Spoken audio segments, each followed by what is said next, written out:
Thank you so much. Yes, we don't have a big group today. I've been checking in with Tatiana regularly, and who's kind of like leading the whole visual arts side in general. And then Heath and I have a lunch where we're going to discuss which projects, but I'm kind of hoping that he takes on the Sakuri, which is the yarn Eyes of God art large scale installation. um I've been talking, and also Mesa College, and Mesa College, they just need to, once they print and pull the pieces, they just need to figure out a system where they're going to hang them, like a hanging system in the courtyard somewhere.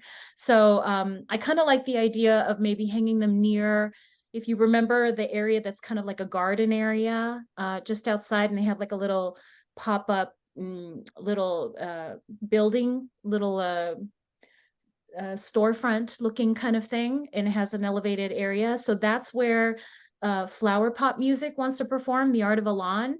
So it would be kind of cool if we had art installation all in that area, so that what the Oh, people who are watching the show are surrounded by art.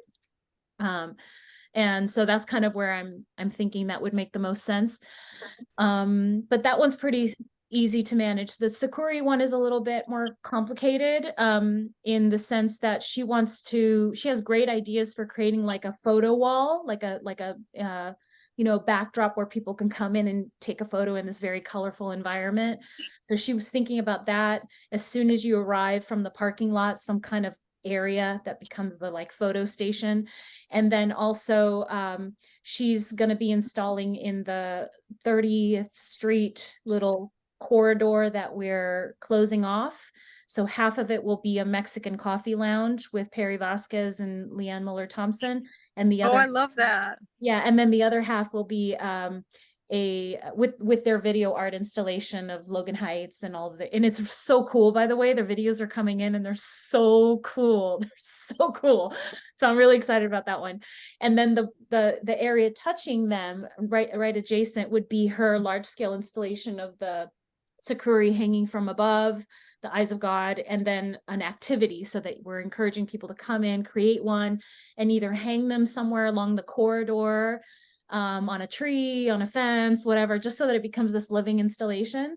And then or add it to the full, installation above, or gift it or keep it or whatever you want. But that we're encouraging people to kind of be a part of that activity. So that's what that would be happening.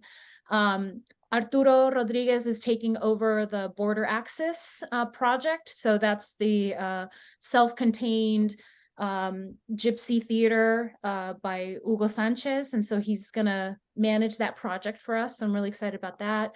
Yeah. Inside of the soap factory, we have Doris Bitar. So Tatiana's taking over that project. We also have San Diego Sister Cities Association. So they have both fashion and art installation and some performances. And I don't have a person for that, but it'll probably be me, or I'm bringing on. So this is kind of what I'm putting out here right now, and to you and to the people who are not, who are listening later, is that if you know like good curators or project managers like that you could recommend to us, that may be able to take one of these projects, any of these projects that still don't have like a lead, I'd so appreciate a recommendation, because we just want to contract people and have them be the Right. leads. Okay, let me ask you something. On this one, this last one you mentioned, the fashion thing. Tell me about it again. What is it exactly? So this is San Diego Sister Cities Association. Uh-huh. And they have, this is their 30th anniversary, so they have a lot of budget to create something really beautiful. So it's going to be an AR experience, or sorry, VR, I would get them mixed up. So virtual reality experience, the headset, it'll be Uh-huh. fashion, people wearing the fashion of various sister cities around the world, and Oh, then interesting. an actual dance performance like a ballet folklorico or something like that, that kind of brings it all together. So it's multifaceted. They don't really need they just need like a pop-up tent, basically, like a 10 by 10 tent where they'll have activities happening, and then they're going to use the stage where the dancers are under the awning at the soap factory, and on the like a little elevated stage. So they don't need anybody to like manage any part of the fashion aspect of that part? No, they really just need like a go-to person for logistics, or like, I mean, So I hired I have a person who's going to be the sort of line leader and stage manager for the entire festival, right? So this person's going to be on a little golf cart going back and forth and putting out all the fires or whatever, just back and forth, back and forth. And that person is going to be connected to all of the leads on each of the properties, right? Oh, okay. And so if they need something like, hey, we need extra batteries, somebody will go run and get them. As, hey, we need, or whatever, so that's that person. And she's incredibly capable. She's does this for a living, and she's producing Perfect. the opening ceremonies for the Olympics, in the Winter Olympics. So she's incredibly capable to do this. That's what she does. So I'm really glad to have her on board. But we need like leads for each of these that are going to be on site, that just kind of help them out if they need anything. It's very self-contained. They Right. don't need us. They just need a place to put them, and then they'll kind of lead their own thing. Right.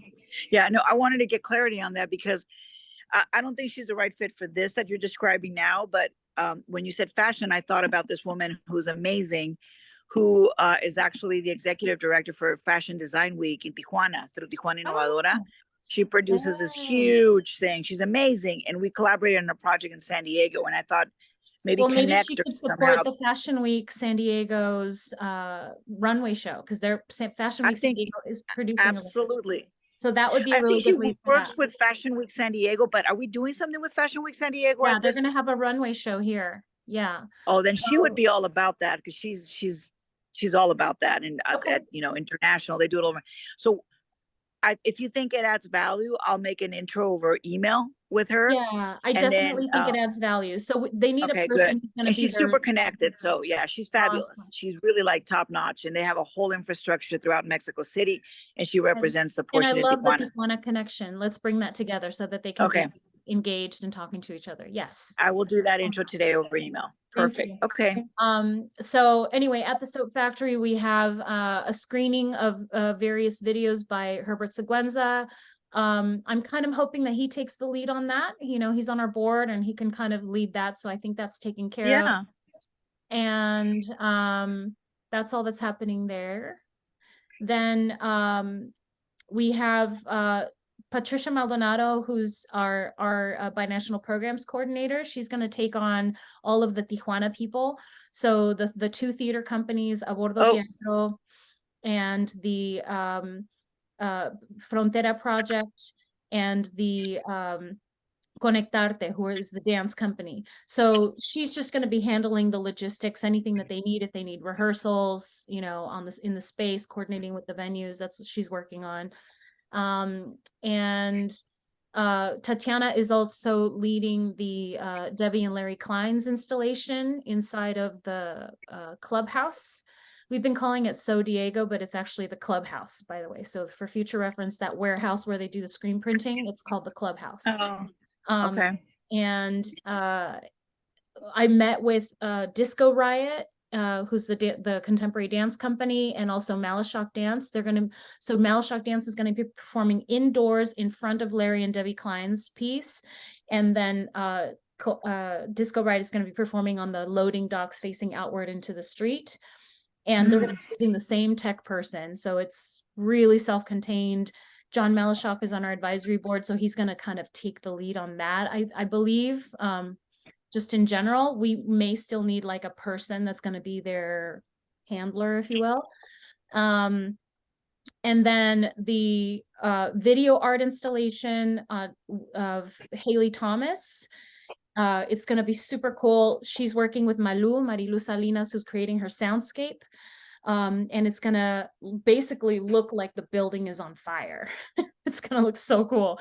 And so Marilu Salinas is creating this big dramatic soundscape with crackling fire sounds and very dramatic, right? So that's going to be, so as soon as the event starts, it's going to be Ancestral Memory, which is a very it's Mayan and basically Mesoamerican inspired ceremony and dance performance that's going to go up those colorful stairs on the way. The ceremony of going up the stairs in a temple is, as you know, very important in Mesoamerican history. So they're going to create that ceremony. immediately after is Fashion Week San Diego with a full runway show, and then that will repeat. After those 4 things have happened, then Haley Thomas's installation goes up for the rest of the night with the soundscape and the lighting and all of that. So I think we're kind of set. And then so on the interior, Andrew's going to be leading the installation with Kat Chu Phillips. And I love that she's revisiting how she's going to create this installation. Can you share a little bit about your talks with her and what she's thinking, if she knows yet? Sorry, I was on mute. We haven't really had talks. I did see her a couple of weeks ago, and she said that she was actually rethinking her project a little bit because of the format in which she was working. I forget what it was exactly off the top of my head, but she was saying, you know, I was using these fabrics and these forms, but I realized that they're not forms or fabrics that they use in the Filipino community. So I need to like change the type of material and the way that it's being presented to better reflect the Filipino community. So she's working on that and sort of ideating, and we're going to get together in the next month to kind of talk about those ideas and flesh them out. Awesome. Yeah. So as you know, you're going to be in the outdoor area by the cinema, but on the back end. Yes. And there will be some kind of food vendor there, food and drink vendor there for to service the cinema.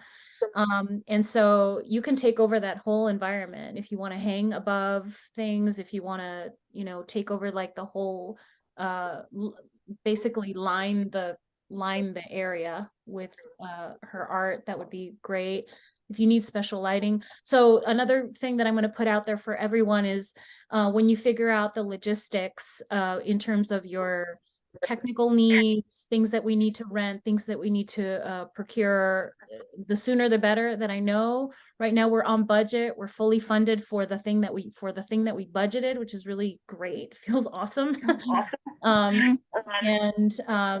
But do let me know if there's things that come up, and this is for everyone that's going to be listening to the recording, so that I can start to procure that. I already met with with an AV person who actually is based in Logan Heights, so I love that. I love that we're hopefully working with a local, and they definitely have the capacity to take over to do all the AV for the entire festival. So I'm grateful for that.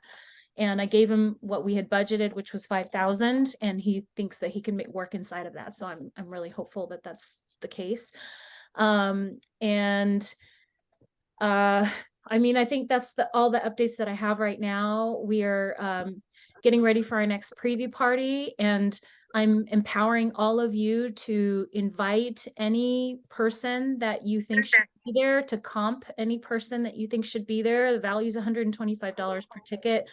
We have 5 chefs that are paired up with 5 different artists, envisioned artists, and they're creating appetizers inspired by that work. So I'll send you like a little blurb, you know, that you can share with anyone. And please, you know, be generous about that in terms of anyone that you think should be in the room. So it's you know,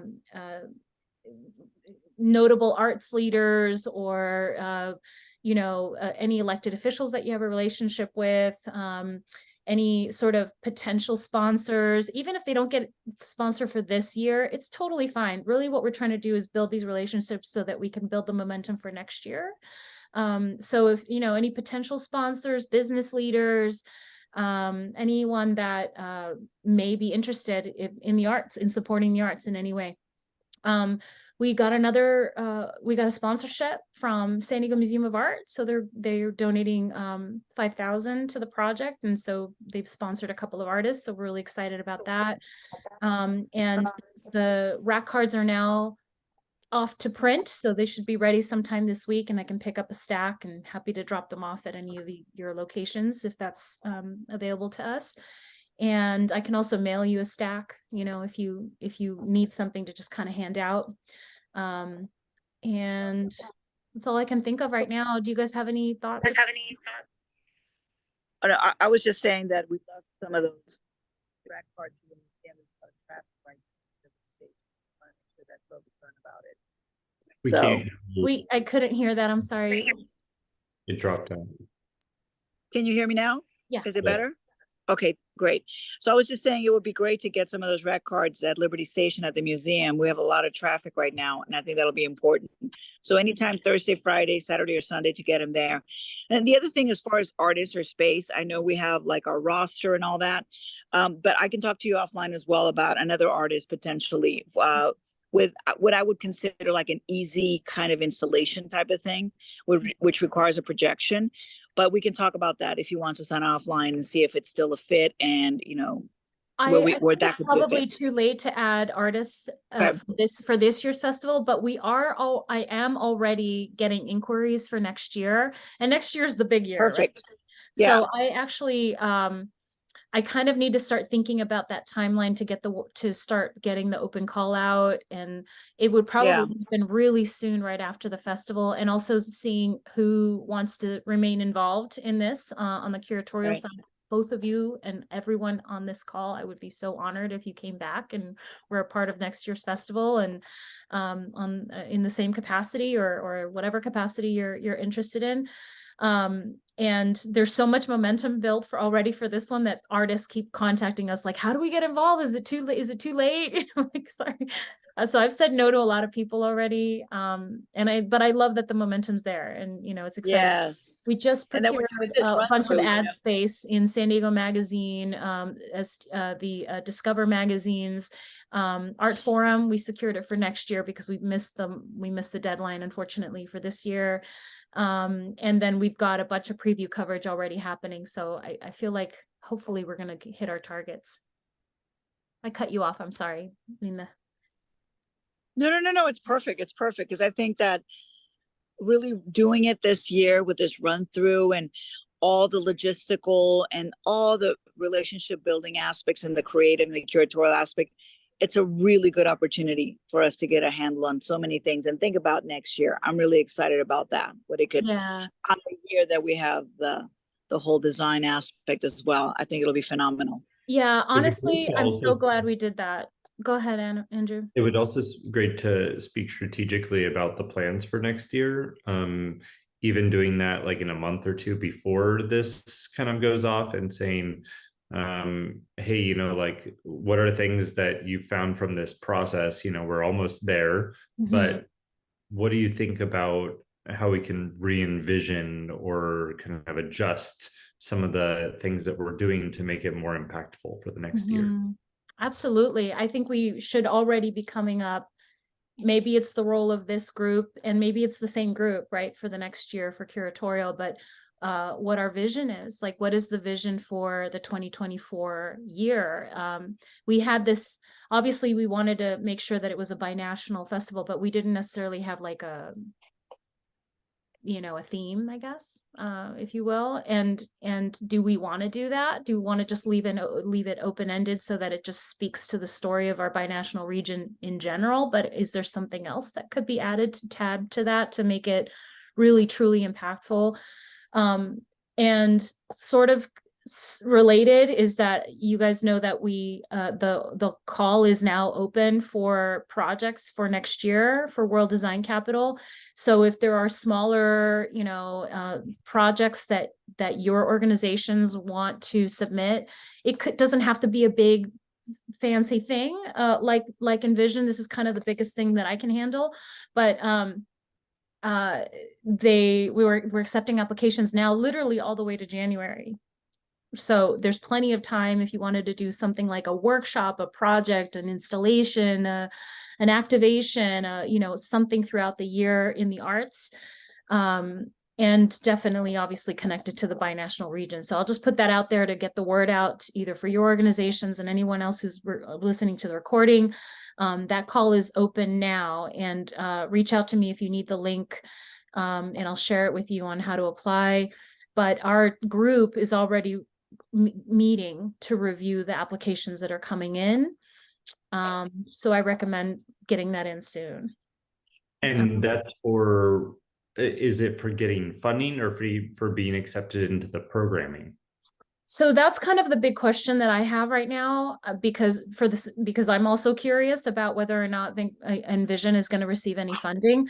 They just got, so the Burnham Center for Community Advancement, which is one of the partners in this process got a $20 million endowment.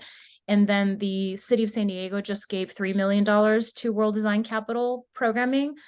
So I don't know the answer in terms of how much funding is available for per project or anything like that. I think what I understand needs to happen is that each of these working committees, the one that I'm working on is arts, culture, and placemaking, but there's various other committees of homelessness and policy design and all sorts of other areas. That what we do is that we review all of the projects, we make our recommendations, and then that gets submitted to the board for final approval. Once they've been approved, then we this working group, because it's a group of volunteers that we help to facilitate the success of those projects, the ones that have been selected. And that could be through resource management. Like, you know, the people who are on these teams are very connected leaders in their industries. So it could be a sharing of resources. It also should and could include funding, but I'm not the person that can answer that question. I'm right now, the way that I'm setting up my mind space is that I'm not expecting a dime from them, but the ability to brand it as part of the World Design Capital celebrations and put the logo on and all of that gives us the momentum that we need to raise the funds that we need. So I'm just using that as like, I'm receiving leverage. You know, this is giving me leverage to be able to go out and, you know, get the project funded or whatever. If the money comes, fantastic, super welcome. And I'm not, you know, but it'll be sort of cherry on top. I just feel like it's a once in a lifetime opportunity and I don't want to squander it. I want to make sure that the arts community shows up for this, you know, in any way that they can, but not to be sort of an afterthought. So that's my, you know, impulse is to make sure that we get seen. Well, Susanna, maybe we can have a separate conversation because we have all of our programming defined for next year, and I'm doing a really big push to get funding for some projects that are pretty significant for our region that will be long lasting. So I don't know if you have time right now. I have time. Want to talk about? I don't have anything else really for the curatorial side of it right now. So if we end early, we can spend a few minutes on it afterward. But the only thing I'll say is I'll just reiterate, please help us get people in the room for July 25th. Please help us, you know, pack that room with interesting, you know, arts minded, influential people of any kind. So please help us do that. I've got some people in mind that we want to make sure that they're there, even though I won't be here, but I'll make sure that some people are there. Just use there's some key people that we need to get this in front of for next year. And for my part of the World Design Capital, I'm involved in the committee side on the public policy side. That's my area of focus and interest on cultural public policy. So that's where I'm going to focus my energy to support these efforts around the binational arts and culture practice, whatever that may be. Andrew, if it's there's an interconnection with this to set up, you know, the regional support for these kinds of initiatives beyond design capital, which I think we lack that infrastructure, as we all know. It's like, you know, it becomes sometimes event driven, and then we lose a little bit of the steam and the support around the real needs that need to be long standing. So I'm going to focus in that area. I'm so glad you're involved because we're going to be working in tandem there. That's awesome. Beautiful. And also on the go ahead. Sorry to interrupt. No, go ahead. What is the time on the 25th? Oh, it's 6 to 9. Okay. It's a Tuesday, so hopefully it makes it easier for people to, you know, show up. It's going to be amazing though. The chefs that we have are like super talented, so I'm really excited about that. And then also send me any contacts or introduce me to any contacts that would be good, like project managers, arts, you know, either in the visual or performing arts project managers, and I'll interview short-term project base until when?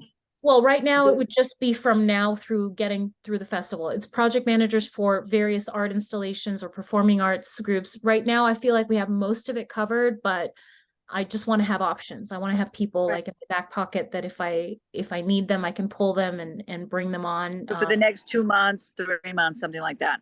Yeah, okay. I think we're 2.5 months out. Yeah. So that's what we're looking for. And do you have like a listing of what those positions are that we could just forward to people? Just like No, I don't think I Minimal want to be as description. specific as that. Instead, I'd rather say, you know, they're interested in meeting potential curatorial leads. And I thought you might be a good fit. And then I'd love to interview them and just see what their skill set is and understand what they're, you know, what they're passionate about, because we can put them in a variety of different spaces. But I'd love to secure that, you know, in the next Yeah, month max, and get them on board so that they can start working with these folks on logistics. I just can't be everything for everybody, you know. right. You I need to cannot, and you I shouldn't. need to You've got a lot on your plate. delegate it to people that I trust, to people that either if you recommend them, I'll trust them, you know. That's why I'm leading. The only thing I would say, Susanna, for clarity for folks, when you have kind of a header like curatorial lead, it might be misleading in terms of the expectations for the time frame. Sure. So I would add something else like curatorial support, curatorial administrative support, or something, Sure. logistic support, or curatorial production support. Then Sure. you get a whole host of other folks versus Yeah. those that think they're going to. They don't have to be curators. They have Right. to be people who are capable and creative and problem solvers. So are you comfortable if I send it to some folks and I said curatorial production support or something like Yes. that? That Okay. sounds more on point. Yes. I honestly wouldn't even say curatorial. I would say like exhibition, project Support. management. Yeah. I add production, because production encompasses you're going to run around and Performing do all arts. kinds of things and be responsive and reactive to things. So Yes. so exhibition production support or something like that. Yeah. Whatever Yes. you tell us, Susanna. I mean, will it work, really, but it's, you're right. We probably don't want to say curatorial. I think we want to say exhibition and production support staff is what we're looking for. or Okay. leads if you want, or Or leads. lead. It's really a lead. I mean, So say that. look at The exhibition all of these production folks that we commissioned are pros. I'm not worried Right. about them. They're already leading the project. They're reaching out to me. They're asking that, you know, they're on I top know of what they're doing. They know what they're doing, but I can't be that contact person for every email that comes in. I need to give that No. to somebody else for all these people. So that's all I'm looking for, is somebody to be that question answerer, figure it out, or what, get shit done, get it or done. all the things, you know, for To each me, of these that's, you're right, Andrew. Exhibition production leads, leads, something like that. Then I have some people in mind that I can send. Okay, awesome. Yeah, so thank I'm you. And gonna that have goes to to everyone on the call, that you can, if you have people that you can recommend in various spaces, I recommend it. Beautiful. Fashion, film, theater, cinema, all of the spaces. And I'll just, last thing I'll say, and then we can spend a little time together, Andrew, is that I'm so glad that we did the test run this year, because the relationship building has been the biggest project of all of this, you know. Yes. I'll give you an example, is that the folks at the clubhouse who are the screen printing shop, I mean, it's the guy there is he's a hard read, you know. He's like never smiles, he's super like too cool for everybody, but he's a sweetheart, he's a big bear. And so you know, the whole time it's been this thing of like, are we friends? Like, you know what I mean? I'm like, are we? But I'm so glad that that he's building it, and I need to make sure that he has a good experience, because even though we have to have this performance there, and we need to have, you know, this temple that we're creating, you know, for Larry and Debbie Klein, it's still inside of his space, and his work and the things that they do still have to be present, and they still have to be like a part of the story. So one of the ideas was that, what if you remember what it looks like inside with the big gigantic screen printing machine, since you have Larry and Debbie Klein's like mechanical looking monster guy, I'm not a monster, warrior, what if we darkened the space and uplit the screen printing machine so it almost looks like a spaceship? You know what I mean? What if we dramatized the spaceship that's in there, and then so you're walking into this very like dramatic environment, but the Industrial mechanical space. Yeah, a mechanical, yes, otherworldly kind of space, but bring his story into the picture so that he feels honored too, you know, that he feels like and I just want to, and he made some comment like that. He's like, well, can we also sell our shirts, or like, you know, because we're taking over his space. None of these people have to say yes to this. None of these people Right. have to let us in, you It's know? like it's like the soap factory. I mean, I wasn't even aware of all the stuff that Karen and Chris are making there. I was like, oh my God, like Yeah. highlighting their creativity and the production of their small business. It's amazing. Yeah, I agree exactly. with you. And there's something there, because Doris Bitar mentioned to me, she was so excited that it was at the soap factory. She's like, you have no idea how important this is. Did you know that the Arabs invented soap? I was like, oh my God, that's freaking fantastic. Right? It's perfect that it's happening there. So like this merging of the relationships is so cool and so important. I'm just thrilled that it's coming together in the way that it is, but we absolutely needed this first year to happen. Absolutely. It would have been too much for the first time figuring it all out in, if, you know, for a big festival. So I'm really glad it happened the way that it did. You know. Yeah, I agree. Yeah. Agree. And thank you so much for being a part of all of this, you guys. Really, it's so meaningful to me. I really, really appreciate you. And we're just a phone call away with anything, you know, that relationship, Yeah, thank whatever, you. whatever. I'm not Okay, I worried about you. appreciate I you feel guys. like I'll be able to, you know, get on the Anytime. phone and go, how do we do this? Anytime. So we'll connect. And Andrew, I'll reach out to you before I take off and then come back and all that good stuff. But I appreciate you so much, Susanna. I know this has been really a labor of love and a labor of Yeah. bringing community together and supporters and all this. And I'm thrilled that it's happening this year in whatever format, in whatever guise, because it really sets the tone for next year, and that's amazing. So Yeah. have a great week, you Thank guys. you. Talk to you Thank you soon. so much. Bye. Okay, Appreciate you. Bye. bye. Bye. Okay, let me stop.